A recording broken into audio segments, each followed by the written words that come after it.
नमस्कार दोस्तों, ज्ञान तीर्थ में आपका एक बार फिर से स्वागत है। तो करंट अफेयर की सीरीज़ में ये हमारा 7वां वीडियो है। तो शुरू करते हैं। प्रधानमंत्री की जम्मू एंड कश्मीर यात्रा। 24 अप्रैल 2022 को राष्ट्रीय पंचायती राज दिवस के दौरान प्रधानमंत्री नरेंद्र मोदी जो है जम्मू कश्मीर गए। वहाँ पे जम्मू कश्मीर के सांबा ज़िले में पल्ली पंचायत में उन्होंने देश भर की सभा को संबोधित किया है। ठीक है। बनिहाल काजीकुंड सड़क सुरंग, ठीक है, बनिहाल काजीकुंड रोड टनल जो है इन्होंने उसका उद्घाटन किया है। जम्मू कश्मीर में प्रधानमंत्री ने बनिहाल काजीकुंड सुरंग का उद्घाटन किया। ठीक है। सुरंग जो है 8.45 किलोमीटर लंबी है और यह है दोहरी ट्यूब सुरंग है। ठीक है। तो ट्विन ट्यूब टनल है ये। जम्मू कश्मीर में प्रधानमंत्री ने रतले जल विद्युत परियोजना का शिलान्यास किया। ऐसे बहुत सारी परियोजना का शिलान्यास करते हैं, उद्घाटन करते हैं, कहीं भी जाते हैं। तो यह परियोजना किश्तवाड़ जिले के चिनाब नदी पर निर्मित है। ठीक है। यह रन ऑफ द रिवर परियोजना है।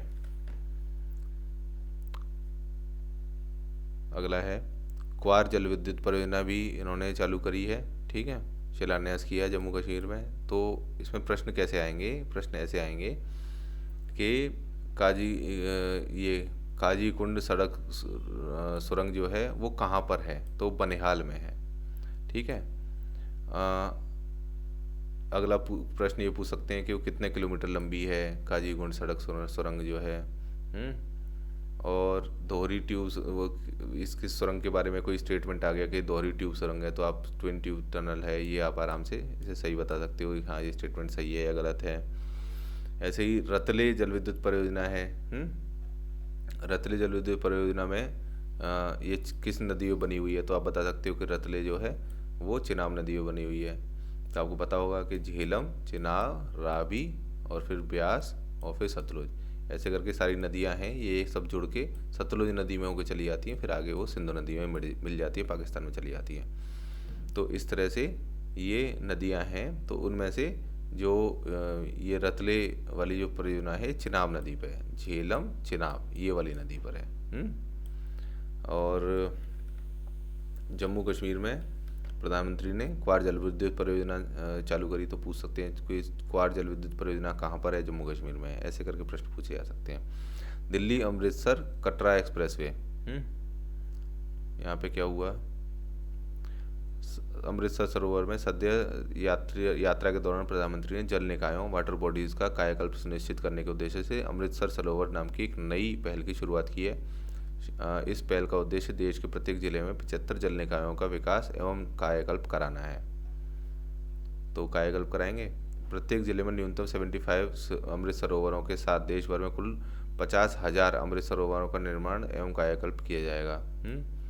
तो ये अमृत सरोवर से रिलेटेड बातें हैं। अमृत सरोवर पोर्टल और मोबाइल ऐप का प्रयोग मिशन अमृत सरोवर प्रगति दर्शन या प्रदर्शन पता कराने के लिए किया जाएगा। तो क्या करेंगे? मिशन अमृत जो है इसका एक मोबाइल ऐप और अमृत सरोवर पोर्टल बनाएंगे। उस पोर्टल से पता लग जाएगा कि योजना कहाँ से कहाँ तक पहुँच गई है। तो सबके बनते रहते हैं, मुझे नहीं लगता ये पेपर में पूछा जाना चाहिए। भारत का पहला अमृत सरोवर उत्तर प्रदेश के रामपुर के ग्राम पंचायत पटवाई में बनकर तैयार हुआ है। तो ये बहुत इंपॉर्टेंट है। ये इंपॉर्टेंट पॉइंट्स होते हैं, ऐसे पूछे जाते हैं पेपर में कि भारत का पहला अमृत सरोवर कहाँ बना है। तो पहला तो आपको पता होना चाहिए कि उत्तर प्रदेश, हमारे ही प्रदेश में बना है। फिर कहाँ पर है? रामपुर में बना है। तो अगर ग्राम पंचायत का नाम भी याद करना चाहो तो पटवाई ग्राम पंचायत है। तो इसमें जो है पहला अमृत सरोवर बना है। पल्ली देश की प्रथम कार्बन तटस्थ पंचायत है, कार्बन न्यूट्रल पंचायत है ये पल्ली। ठीक है। तो ये पूछ सकते हैं देश की पहली कार्बन न्यूट्रल पंचायत कौन सी है? तो पल्ली है। हरित हाइड्रोजन संयंत्र, ग्रीन हाइड्रोजन प्लांट, तो किसने बनाया है? ऑल इंडिया लिमिटेड ने, OIL ने 20 अप्रैल 2022 को असम के जोरहाट, ये पूछे कहाँ पर है? तो असम के जोरहाट में भारत का पहला 99.99% प्रतिशत शुद्ध हरित हाइड्रोजन पायलट संयंत्र, ठीक है, pure green hydrogen pilot plant की शुरुआत की है। तो ये शुरुआत कर रहे हैं ग्रीन हाइड्रोजन बनाना अपने इंडिया में। दुनिया में कहीं भी ग्रीन हाइड्रोजन नहीं बनती है, ये अभी शुरुआत ही चल रही है। तो असम, तो पूछेंगे शुरुआत कहाँ पर हुई है? तो असम के जोरहाट में हुई है। किसने करी है? OIL ने की है, ऑयल इंडिया लिमिटेड ने की है। संयंत्र की स्थापित हाइड्रोजन उत्पादन क्षमता 10 किलोग्राम है। ठीक है, तो 10 किलोग्राम जो है ये संयंत्र में हाइड्रोजन प्रतिदिन हर एक दिन बनाई जा सकती है। इस हेतु 100 kilowatt ion exchange membrane electrolyser सारणी का प्रयोग किया गया। तो पूछेंगे कि इन केस पूछने लगे साइंस एंड टेक में कि ग्रीन हाइड्रोजन या हाइड्रोजन को किस टेक्नोलॉजी के थ्रू बनाते हैं, तो आयन एक्सचेंज मेम्ब्रेन इलेक्ट्रोलाइजर की सीरीज़ के द्वारा बनाया जाता है। ध्यातव्य है कि AEM तकनीक का उपयोग करने वाला भारत का पहला संयंत्र है। ठीक है, तो भारत का AEM करने वाला पहला संयंत्र कहाँ पर है, तो जोरहाट असम में है। ठीक है, स्मार्ट सिटी स्मार्ट शहरीकरण 2022 सूरत गुजरात में स्मार्ट सिटी स्मार्ट शहरीकरण सम्मेलन smart city smart urbanisation conference का आयोजन Surat smart city corporation development limited के साथ मिलकर भारत सरकार के आवासन और शहरी मामलों के मंत्रालय MOHUA द्वारा किया गया। स्मार्ट सिटी और स्मार्ट शहरीकरण सम्मेलन का आयोजन किया गया है। कहाँ पर, सूरत में। सूरत और इंदौर जो है वो मध्य प्रदेश सर्वश्रेष्ठ शहर, जबकि उत्तर प्रदेश सर्वश्रेष्ठ राज्य का पुरस्कार मिला है। तो ये पूछा जाए कि स्मार्ट शहर और स्मार्ट सिटी स्मार्ट शहरीकरण जो प्रोग्राम है उसमें सबसे सर्वश्रेष्ठ शहर कौन सा है, 2 शहर हैं, सूरत और इंदौर। ठीक है, तो कोई भी हम लोग पढ़ते हैं साफ़ सफाई वाली चीज़ें या फिर इस तरह के स्मार्ट सिटी वाली चीज़ें, तो इनमें टॉप पर जो है सूरत और इंदौर ही रहते हैं। तो इनके यहाँ ना काफ़ी ज़्यादा अच्छी नगर पालिका वगैरह है, काफ़ी साफ़ सुथरा है ये शहर। और उत्तर प्रदेश जो है सर्वश्रेष्ठ राज्य की श्रेणी में आता है। ओके, अगला पॉइंट है कि नवाचार पुरस्कार जो है वो इंदौर को मिला है। सिटी पुरस्कार ओवरऑल विजेता सूरत और इंदौर रहे हैं। राज्य पुरस्कार उत्तर प्रदेश, यही जो हमने देख रखा है, केंद्र शासित प्रदेश में चंडीगढ़ रहा है, जो अभी आपने पहले भी किसी उसमें देखा था ये रैंकिंग में। ठीक है, सांबा 100% गोल्डन सेहत कार्ड पंजीकरण वाला पहला जिला बन गया है। तो सांबा जो है वो आयुष्मान भारत प्रधानमंत्री जन आरोग्य योजना मतलब आयुष्मान भारत AB PM प्रधानमंत्री जन आरोग्य JAY से में 100% परिवारों को आच्छादित करने वाला देश का पहला जिला बन गया है। ठीक है, तो सांबा जिला है पहला जिला जिसने सबको PMJAY जन आरोग्य योजना के अंतर्गत सबको 100% लोगों को परिवारों को आच्छादित कर दिया है। सांबा जिला जम्मू कश्मीर में है, सबको पता है, बार बार आ रहा है न्यूज़ में। इस प्रकार सांबा 100% बन गया। और 2018 में 2018 में आयुष्मान भारत जन आरोग्य योजना लॉन्च किया गया था। तो ये बहुत ज़्यादा पूछे जाने वाले प्रश्न आजकल हो गया है UPPSC में स्पेशली। तो आप ये चीज़ ज़रूर याद रखिए, ये बार बार पूछ रहे हैं। ठीक है, ये मुझे भी पसंद नहीं है कौन सी योजना कब चालू हुई है याद करना, लेकिन याद करना पड़ेगा, पेपर में पूछा जाता है, कभी अक्सर पूछा जा रहा है अब तो। ठीक है, तो 2018 में चालू हुई थी प्रधानमंत्री जन आरोग्य योजना। विश्व का सबसे बड़ा स्वास्थ्य बीमा योजना कौन सी है, तो अपनी ये PMJAY ही है। राज्य ऊर्जा और जलवायु सूचकांक दौर 1, तो इसमें क्या है भाई, कुछ नहीं है इसमें ऐसा कुछ खास। बस उत्तर प्रदेश जो है जलवायु में 13वें नंबर पे है, ये पूछा जा सकता है, ये याद कर लीजिए। और शीर्ष 3 में जो है गुजरात है सबसे नंबर 1 पे। ठीक है, गुजरात जो है एनवायरनमेंट में, ऊर्जा और एनवायरनमेंट में, ये हम पहले भी देख चुके हैं हमारे एक वीडियो में।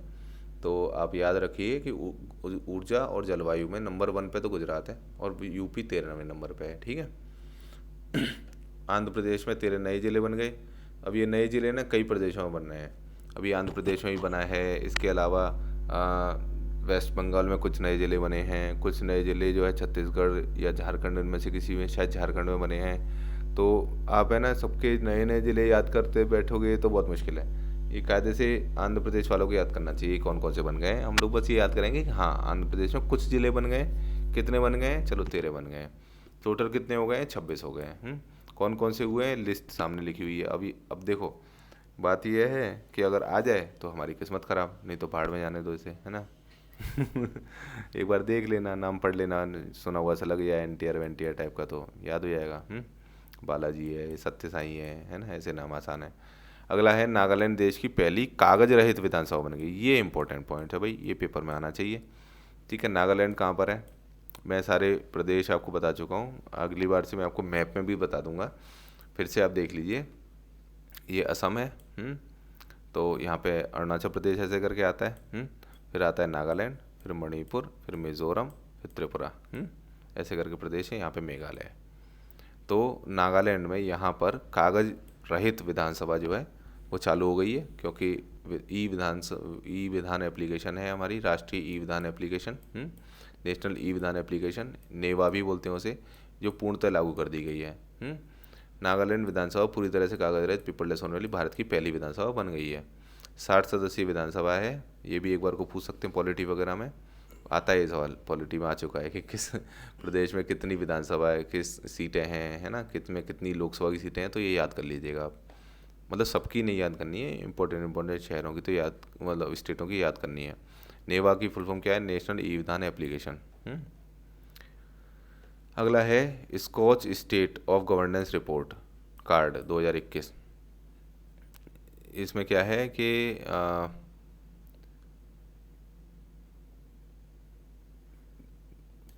जिला और राज्य स्तर पर नगर निगम की विभिन्न परियोजनाओं के प्रदर्शन के आधार पर बताती है कि कौन सी टॉप रैंकिंग है। तो टॉप 5 में आंध्र प्रदेश, पश्चिम बंगाल, उड़ीसा, गुजरात, महाराष्ट्र वगैरह हैं, और आंध्र प्रदेश टॉप पर रही है, और उत्तर प्रदेश और ये वगैरह ये परफॉर्मर हैं। उत्तर प्रदेश का 7वां स्थान है।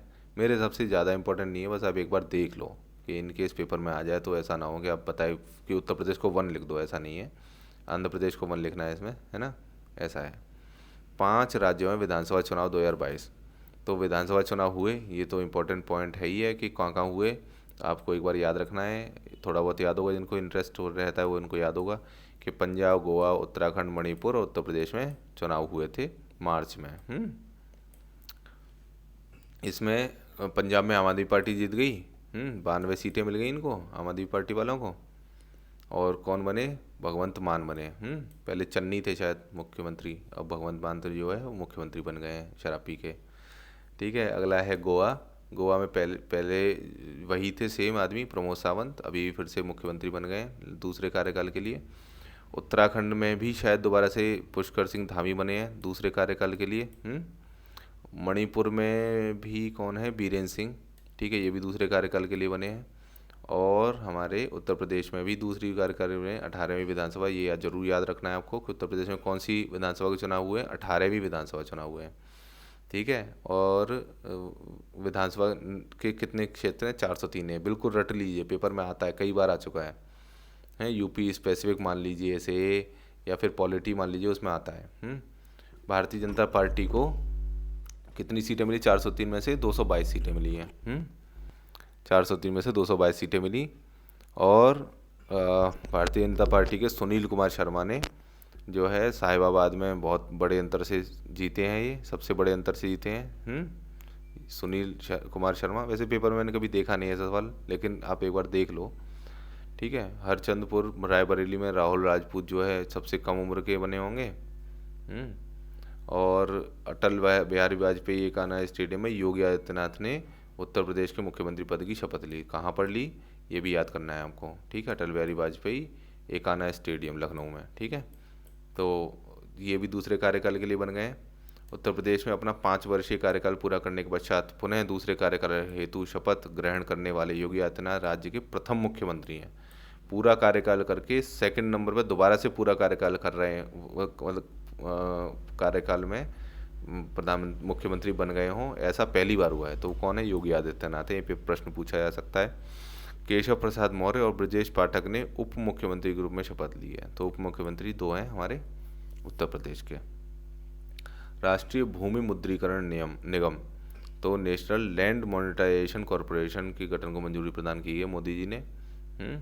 यह केंद्र सरकार द्वारा पूर्ण स्वामित्व वाली कंपनी होगी, ठीक है। तो ये मोनेटाइजेशन इसका नाम है, लेकिन डिमोनेटाइजेशन करेगी, ठीक है। लैंड मोनेटाइजेशन करेगी, नेशनल लैंड मोनेटाइजेशन कॉरपोरेशन है। तो भारत सरकार की इतनी लैंड है ना, उसको किराए पे देगी और उससे पैसा कमाएगी, ऐसा कुछ काम करेगी सिमिलर, ठीक है।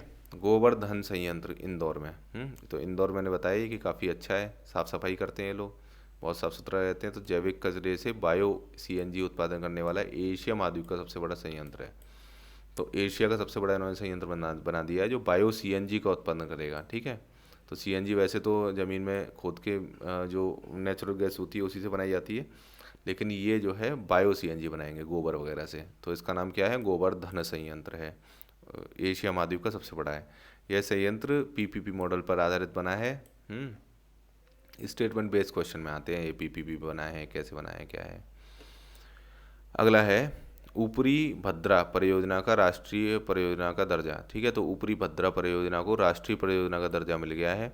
ऊपरी भद्रा परियोजना कहाँ पर है? कर्नाटक में है, ये याद करना है आपको। क्रियान्वित हो रही है और ये लिफ्ट सिंचाई परियोजना है। ठीक है, पानी को नीचे जगह से ऊंची जगह पर ले जाया जाएगा सिंचाई के लिए। तो ये जो है राष्ट्रीय परियोजना का दर्जा मिल गया। इससे उन्हें कुछ बेनिफिट हो जाता होगा, इसमें वित्तीय सहयोग वगैरह मिल जाता होगा केंद्र सरकार से। अगला है स्माइल योजना। हम कई बार पढ़ चुके हैं, प्रश्न पत्र में आने के चांसेस इसके काफ़ी हैं। तो स्माइल योजना जो है वो सामाजिक न्याय अधिकारिता मंत्रालय द्वारा जारी की जाती है, भिखारियों और किन्नरों के लिए होती है। सपोर्ट फॉर इसकी स्माइल की फुल फॉर्म है support for marginalised individual for livelihood and enterprise smile.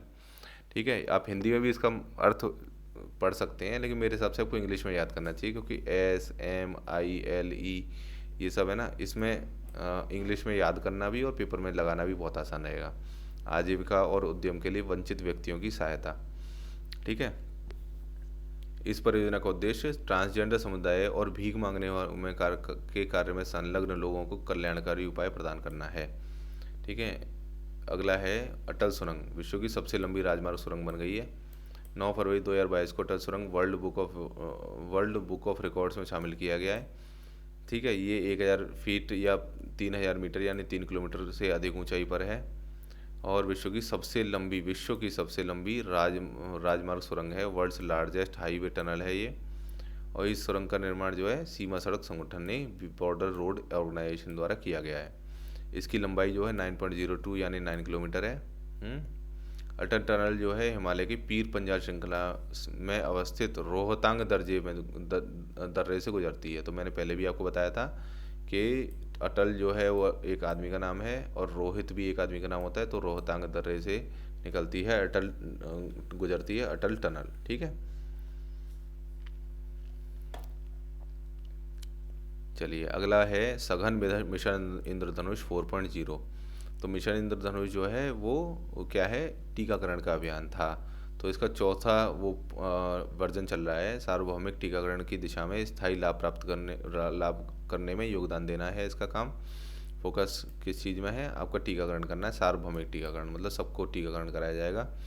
कोविड-19 महामारी के चलते नियमित टीकाकरण की धीमी गति में तेज़ी लाना है। तो नॉर्मल जो टीकाकरण होता था वो अब स्लो हो गया है, क्योंकि कोविड-19 में टीकाकरण में लोग लग गए थे।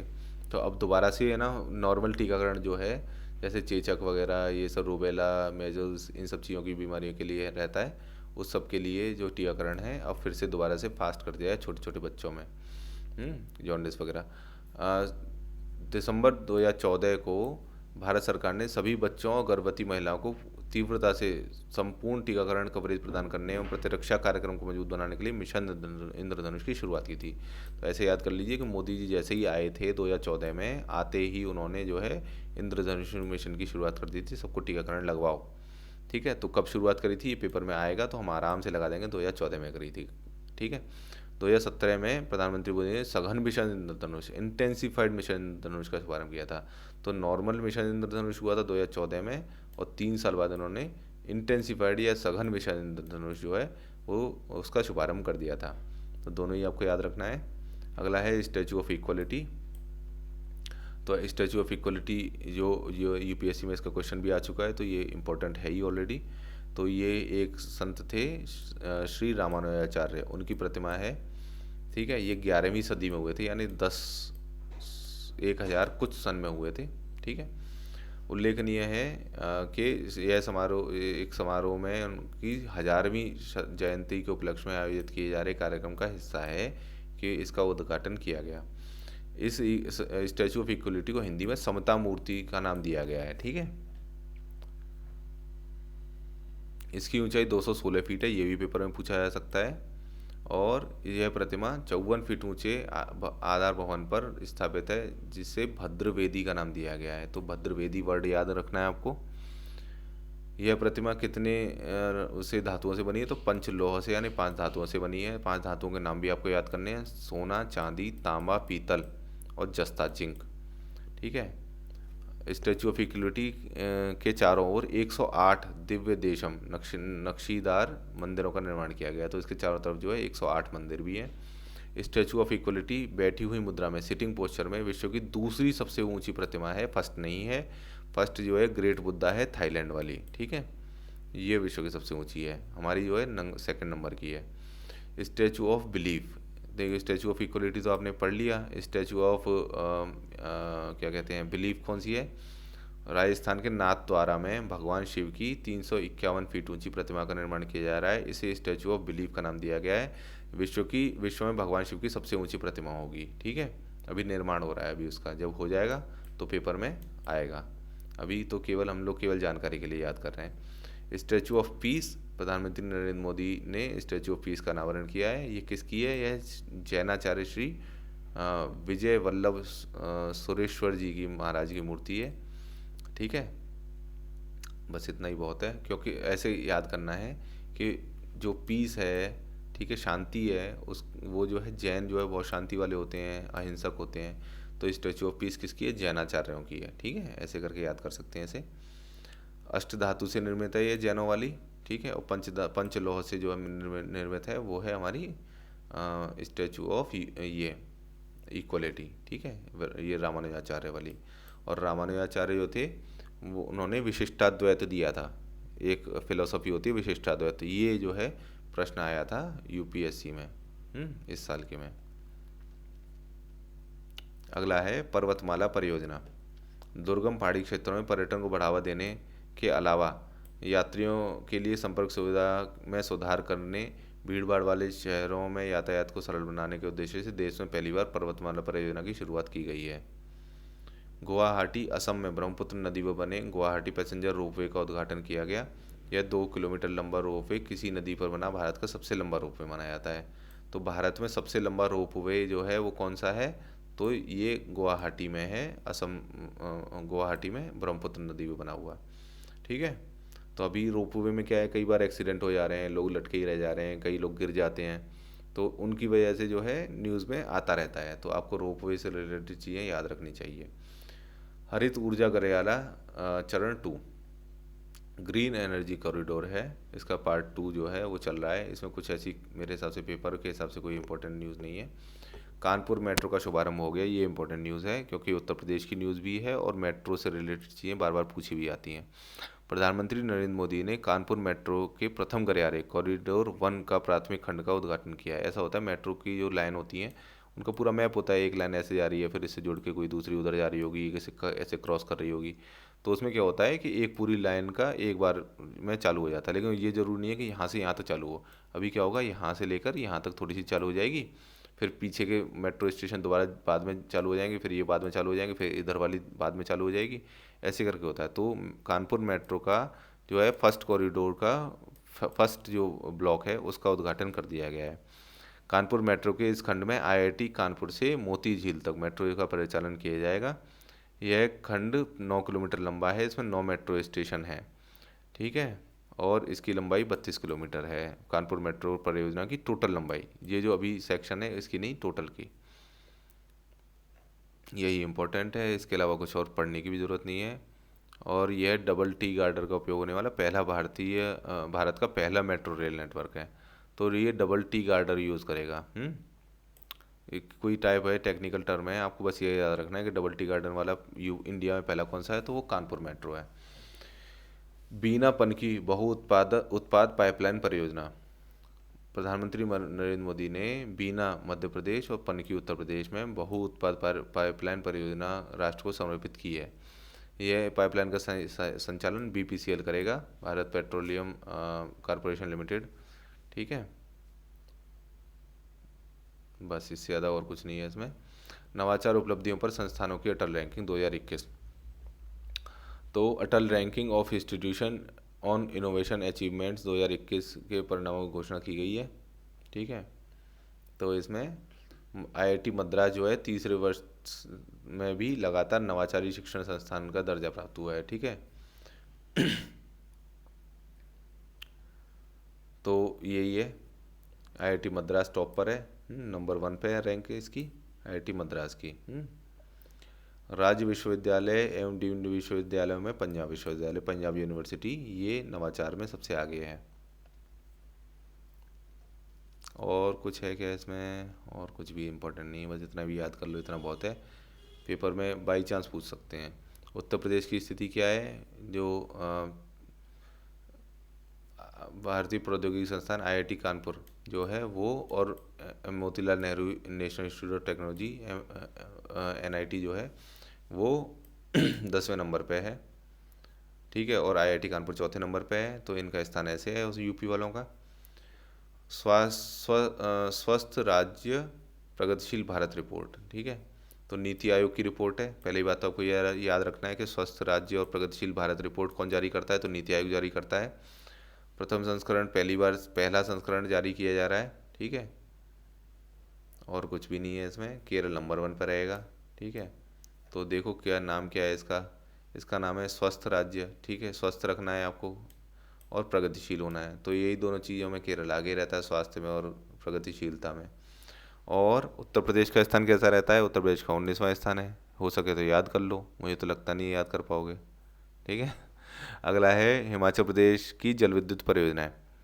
तो हिमाचल प्रदेश में रेणुका जी बांध और ये कई सारे बांध हैं, ये सब चीज़ परियोजनाएं चल रही हैं। अभी लोकार्पण किया गया, शिलान्यास किया गया मोदी जी द्वारा। रेणुका जी बांध परियोजना जो है ये गिरी नदी को बनाया जाएगा, ठीक है। गिरी जो है यमुना की सहायक नदी है, तो दोनों ही पॉइंट याद करने हैं, ठीक है। रेणुका मैया जो है वो गिरी नदी में बनाई जा रही हैं और गिरी नदी यमुना नदी की सहायक नदी है, ठीक है। यह परियोजना दिल्ली के लिए अत्यधिक लाभदायक साबित होगी। इससे प्रतिवर्ष 500 मिलियन क्यूबिक मीटर जल की आपूर्ति सुनिश्चित हो सकेगी। रेणुका जी बांध के भंडारित जल का उपयोग हथनी कुंड बैराज के माध्यम से उत्तर प्रदेश, हरियाणा एवं राष्ट्रीय राजधानी क्षेत्र दिल्ली में किया जाएगा। ये सब याद रखना है। क्यों इंपॉर्टेंट है? क्योंकि इसका उपयोग जो है उत्तर प्रदेश में तो हो ही रहा है, दिल्ली में भी हो रहा है और हरियाणा में भी हो रहा है। तो ये बैराज का नाम भी आपको याद रखना है कि हथनी कुंड बैराज है, जिसमें रेणुका जी का भंडारित जल जो है वो उस बैराज के थ्रू इन प्रदेशों में दिया जाएगा, ठीक है। अगला है सुशासन सूचकांक 2020-21, गुड गवर्नेंस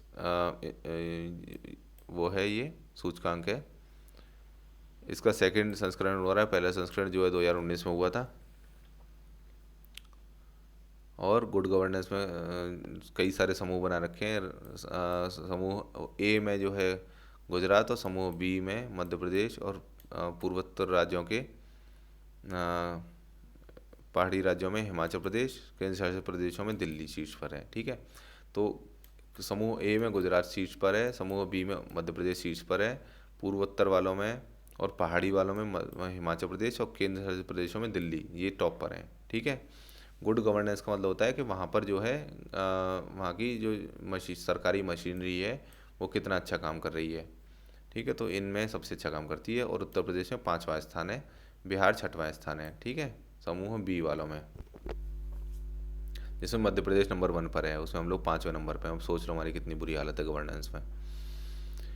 महिलाओं के लिए विवाह की न्यूनतम आयु में वृद्धि, बाल विवाह रोकथाम अधिनियम 2006, ये पहले चल रहा था, इसमें संशोधन किया गया है, मंजूरी कर दी गई है, ठीक है। इसका उद्देश्य महिलाओं के विवाह की न्यूनतम आयु 3 वर्ष वृद्धि करनी है। पहले 18 साल होती थी महिलाओं की न्यूनतम आयु, ठीक है, अब उसे 21 साल कर दिया गया है, ताकि जो है जल्दी शादियाँ ना हो, लड़कियाँ पढ़ जाएँ, ग्रेजुएशन वगैरह कंप्लीट कर लें, इन सब कारणों से।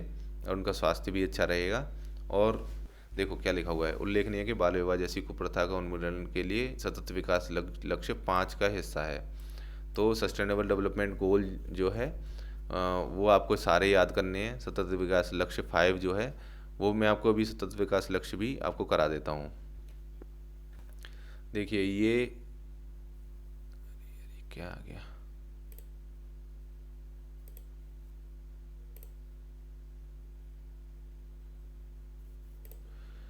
तो सतत विकास लक्ष्य यानी सस्टेनेबल डेवलपमेंट गोल्स हैं ये सारे। तो सतत विकास लक्ष्य में आपको सारे रटने हैं बहुत अच्छी तरह से। तो पहला होता है नो पॉवर्टी, दूसरा होता है, नंबर वाइज याद करना है आपको। अगर पूछें सस्टेनेबल डेवलपमेंट गोल नंबर 1 कौन सा है तो आपको याद करना है नो पॉवर्टी। टू कौन सा है, जीरो हंगर। ये पेपर में आ सकता है, कभी भी आ सकता है, अचानक से आएगा, और आप रट लेंगे इसे तो आपका है ना वो नंबर तो पक्का हो जाएगा। तो सस्टेनेबल डेवलपमेंट गोल नंबर 1 है नो पॉवर्टी, नंबर 2 है जीरो हंगर, नंबर 3 है good health and well being, number 4 है क्वालिटी एजुकेशन, नंबर 5 है जेंडर इक्वलिटी, नंबर 6 है clean water and sanitation, number 7 है affordable and clean energy, number 8 है decent work and economic growth, number 9 है industry innovation and infrastructure, number 10 है reduce inequalities, number 11 है sustainable cities and communities, 12 है responsible consumption and production, number 13 है climate action, 14 है life below water, 15 है life on land, 16 है piece justice and strong institutions, 17 है partnership for goals. ठीक है, तो ये सारे सस्टेनेबल डेवलपमेंट गोल हैं। तो सस्टेनेबल डेवलपमेंट गोल 5 यानी कि जेंडर इक्वलिटी, वो उसमें हेल्प मिलेगी, और बाल विवाह वगैरह नहीं होगा। ये सब चीज़ के लिए जो है बाल विवाह रोकथाम अधिनियम 2006 में संशोधन को मंजूरी दी गई है। अगला है सरयू नहर राष्ट्रीय परियोजना। प्रधानमंत्री मोदी ने इसका उद्घाटन किया है। ठीक है, उत्तर प्रदेश में मानसून के दौरान घाघरा नदी जो है उसका सरप्लस जल जो है अधिशेष जल, एक्स्ट्रा जल जो है वो सिंचाई के लिए उपयोग करने के लिए इस योजना को डिज़ाइन किया गया है। परियोजना के तहत 5 नदियों यथा घाघरा, सरयू, राप्ती, वाणगंगा, रोहिणी आपस में जोड़कर इंटरलिंक किया गया है। ठीक है, तो ये परियोजना है, इसका नाम है सरयू नहर राष्ट्रीय परियोजना। आगे क्या है, झांसी में उद्घाटित परियोजनाएं भी कुछ है। मोदी जी ने झांसी में अटल एकता पार्क का उद्घाटन किया था। यह यहाँ स्थित अटल बिहारी वाजपेयी की प्रतिमा को प्रख्यात शिल्पकार राम सुतार ने निर्मित किया है। इंडिया स्किल्स रिपोर्ट 2022, इसमें स्किल की रिपोर्ट है साहब, बताइए नंबर 1 पर कौन सा है। तो उच्चतम नियोजनीयता, हाईएस्ट एम्प्लॉयबिलिटी। ठीक है, इसके लिए सबसे नंबर 1 पे कौन सा है, महाराष्ट्र है। ठीक है, और सेकंड नंबर पे उत्तर प्रदेश है। तो ये दोनों हमको याद रखने हैं कि हम लोग जो है एम्प्लॉयबिलिटी में सबसे नंबर 1 पे नहीं है, महाराष्ट्र में है। तो यहाँ से सब लोग यूपी से सब लोग मुंबई जाते रहते हैं ना, यूपी बिहार से जॉब करने के लिए। तो क्यों जाते हैं, क्योंकि वहाँ पे एम्प्लॉयबिलिटी ज़्यादा है। तो हमारे यहाँ भी अब हो रही है, धीरे धीरे लोग जाना बंद कर देंगे। उच्चतम नियोजियता वाले शीर्ष 5 शहर कौन से हैं, तो पुणे नंबर 1 पर है और लखनऊ नंबर 2 पर है। ठीक है, तो वही महाराष्ट्र में है पुणे, और लखनऊ उत्तर प्रदेश में है। तो ये आप आराम से याद कर सकते हैं। केन बेतवा लिंक परियोजना, ये काफ़ी समय से चल रही है। 2021 में केंद्रीय मंत्रिमंडल ने केन बेतवा नदियों को परस्पर जोड़ने की परियोजना के वित्त पोषण और कार्यान्वयन को मंजूरी प्रदान की थी। ठीक है, बस इससे ज़्यादा कुछ नहीं है इसमें। महिलाओं के लिए विवाह की न्यूनतम आयु में वृद्धि हो गई है, ये तो हमने अभी देख ही लिया। दोबारा से आ गया क्या, हाँ दोबारा से आ गया ये पेज, कोई बात नहीं।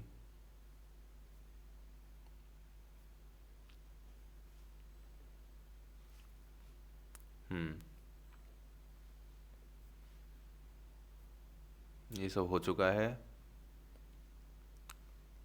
केन बेतवा का हो गया। ठीक है, चलो फिर से पढ़ लेते हैं। यह परियोजना यही है ना, केन बेतवा ही ना, हाँ केन बेतवा जो है, केंद्रीय मंत्रिमंडल ने केन बेतवा नदियों को परस्पर जोड़ने की परियोजना को वित्त पोषण कार्यान्वयन को मंजूरी प्रदान कर दी है। यह परियोजना राष्ट्रीय परिप्रेक्ष्य की योजना नेशनल प्रोस्पेक्टिव प्लान के तहत देश की पहली नदी जोड़ो परियोजना है। तो योजना के तहत जल आधिक्य वाली केन नदी में जल ज़्यादा होता है, उसका पानी बेतवा नदी में भेज दिया जाएगा। ठीक है, तो बेतवा नदी जो है वो यूपी में होकर बहती है। ये दोनों नदियाँ ही यमुना की सहायक नदियाँ हैं। ठीक है, तो दोनों यमुना नदी में आके जुड़ती हैं ये दोनों नदियाँ, केन और बेतवा। ठीक है,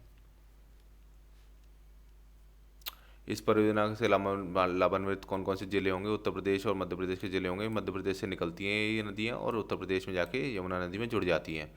तो उत्तर प्रदेश के बांदा, महोबा, झांसी, ललितपुर, ये साउथ की तरफ लेफ्ट में बोलेंगे, साउथ वेस्ट में ये सारे ज़िले हैं उत्तर प्रदेश के। तो झांसी, ललितपुर, बांदा, महोबा, और मध्य प्रदेश के जो है पन्ना, टीकमगढ़, छतरपुर, सागर, दमोह, दतिया, विदिशा, शिवपुरी, रायसेन, ये सारे ज़िले जो है इससे लाभान्वित होंगे। यूपी के तो आप याद ही कर लीजिए, भोपाल और इंदौर में पुलिस कमिश्नरी प्रणाली लागू होगी। बहुत इंपॉर्टेंट क्वेश्चन है मेरे हिसाब से, पेपर में डायरेक्टली पूछा जा सकता है कि किन शहरों में पुलिस कमिश्नरेट प्रणाली चालू हो गई है, तो वो भोपाल और इंदौर में हो गई है। एक्चुअल में पुलिस कमिश्नर जो है वो केवल हम लोग बॉलीवुड पिक्चरों में देखते हैं, क्योंकि वो महाराष्ट्र में होते हैं, लेकिन यूपी में या इधर और प्रदेशों में, मध्य प्रदेश वगैरह, इधर नहीं होते हैं। तो अभी धीरे धीरे करके पुलिस कमिश्नर प्रणाली कुछ शहरों में चालू करी जाने लगी है, तो उसमें भोपाल और इंदौर में करी गई है अभी लेटेस्ट।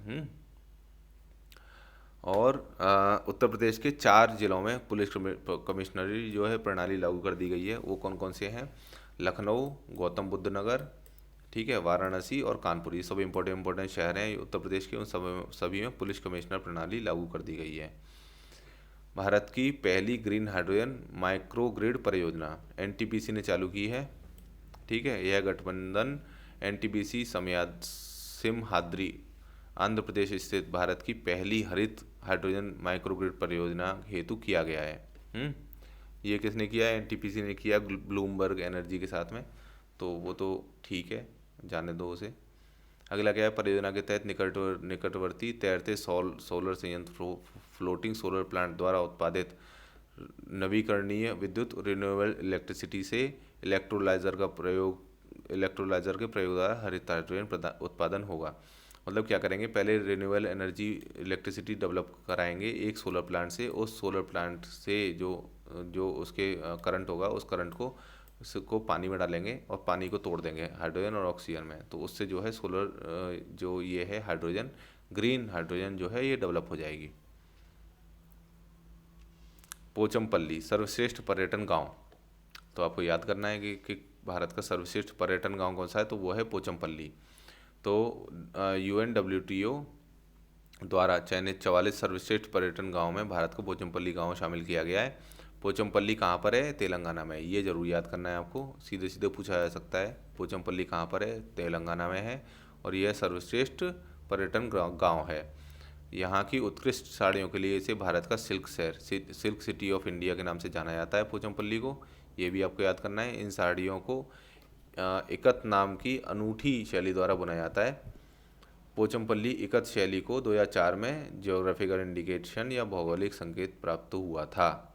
ये भी इम्पोर्टेंट है, वैसे अभी के लिए इम्पोर्टेंट नहीं है, लेकिन क्योंकि पोचमपल्ली आ चुका है इसलिए उसकी कुछ एक डिटेल्स आपको पता होनी चाहिए। उल्लेखनीय है कि 18 अप्रैल 2051 को इस गांव से आचार्य विनोबा भावे ने भूदान आंदोलन जो है वो चालू किया था। तो ये प्रश्न इतिहास का भी है कि आचार्य के भूदान आंदोलन का प्रारंभ किसने किया था? तो आचार्य विनोबा भावे ने किया था। कहाँ से किया था? पोचमपल्ली से। अब तो पूछ भी सकते हैं, ठीक है। पोचमपल्ली का जो गांव है, कौन सा गांव है ये? पोचमपल्ली गांव है ये, ठीक है। तो इसी से शुरुआत करी गई है। चलिए आगे चलते हैं।